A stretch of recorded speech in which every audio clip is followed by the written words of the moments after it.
Vendor ponsel China, Redmi resmi merilis seri ponsel Redmi K50 Gaming Edition. Selain versi reguler, ponsel ini juga tersedia dalam versi Mercedes-AMG F1 Champion Edition. Hasil kerjasama Redmi dengan tim balap Formula 1 Mercedes.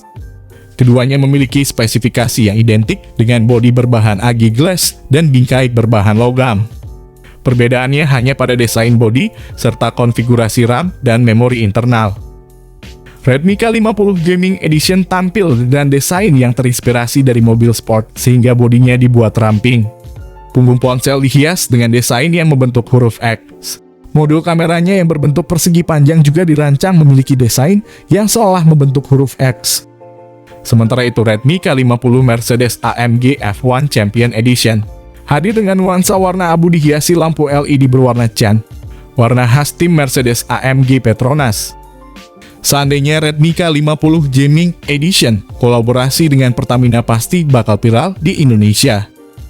Yang menjadi pembeda utama adalah adanya dua garis di tengah punggung ponsel yang membentang berwarna abu gelap, serta pola bendera balap di bagian bawah casing. Ada pula logo Mercedes serta AMG Petronas yang turut menghiasi punggung ponsel.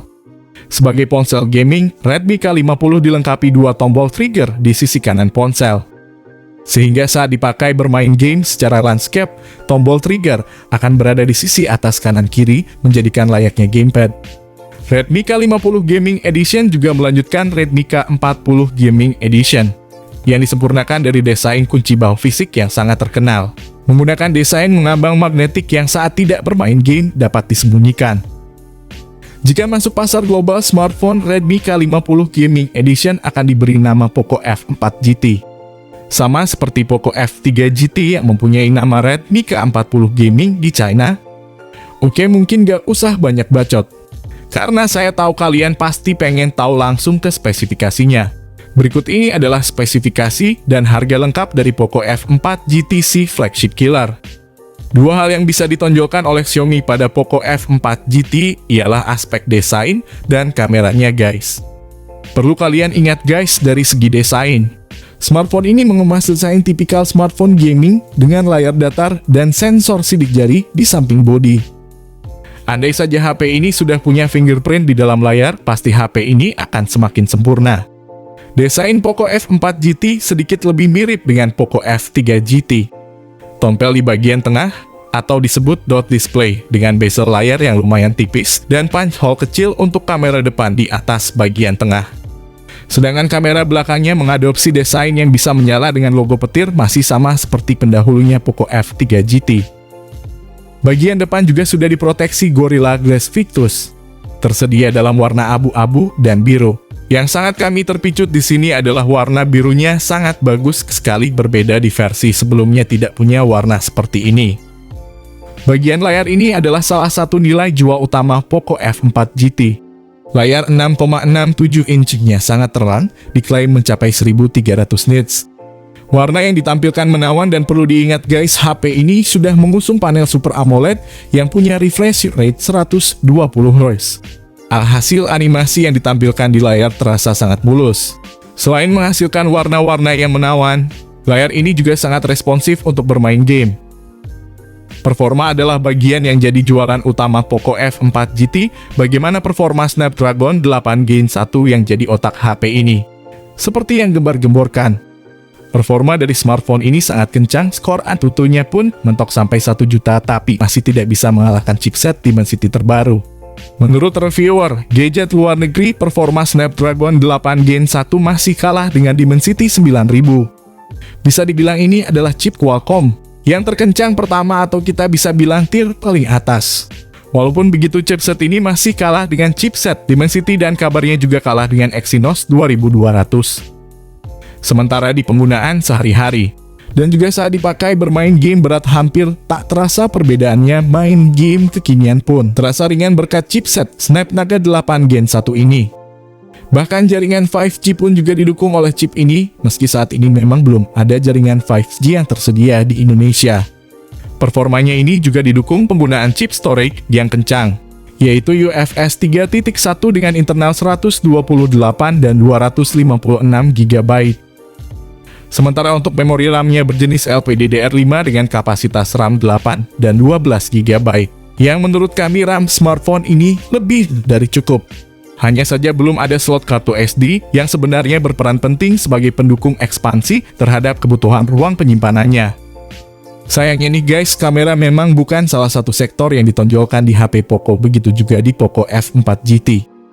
Namun bukan berarti kualitas kameranya jelek, melainkan setara dengan HP lain di kelas harga segini.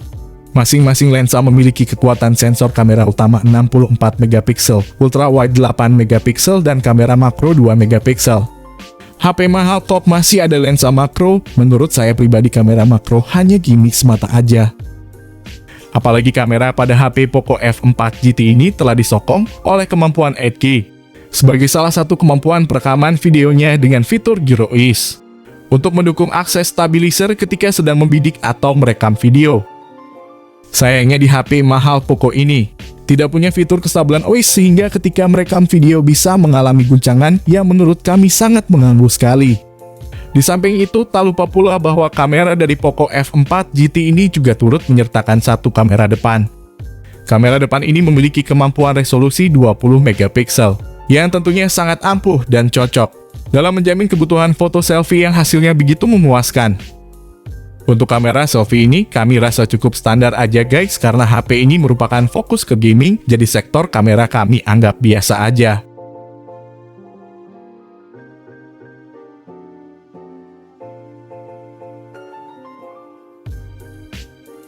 Di sisi lain, kini kami juga akan turut membahas bagaimana akses konektivitas yang diusung pada spesifikasi Poco F4 GT. Tak lupa bahwa Poco F4 GT pun juga telah turut menyertakan beberapa fitur koneksi jarak dekat yang sangat fungsional.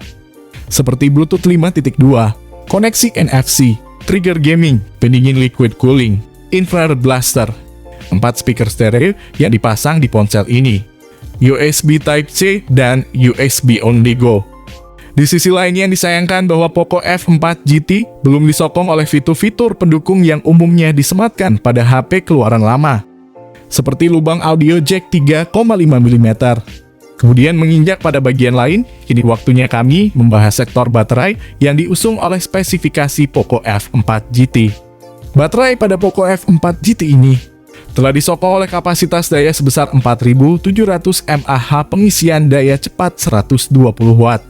Yang mampu mengisi daya 100% dalam waktu 15 menit saja. Dari segi daya baterainya, kami rasa cukup istimewa guys, karena sangat jarang HP gaming punya pengisi daya cepat hingga 120 Watt. Jika berbicara pengisi daya cepat 120 Watt, saya jadi keinget dengan Redmi Note 11 Pro Plus. Sayangnya smartphone ini tidak masuk ke tanah air, yang ke Indonesia cuma Redmi Note 11 Pro 5G. Tapi guys, menurut kalian, apakah HP Redmi Note 11 Pro 5G layak dibeli jika nanti sudah datang ke pasar Indonesia? Setelah mengenal bagaimana spek dan fiturnya, kini kami akan membahas terkait soal harga Poco F4 GT terbaru.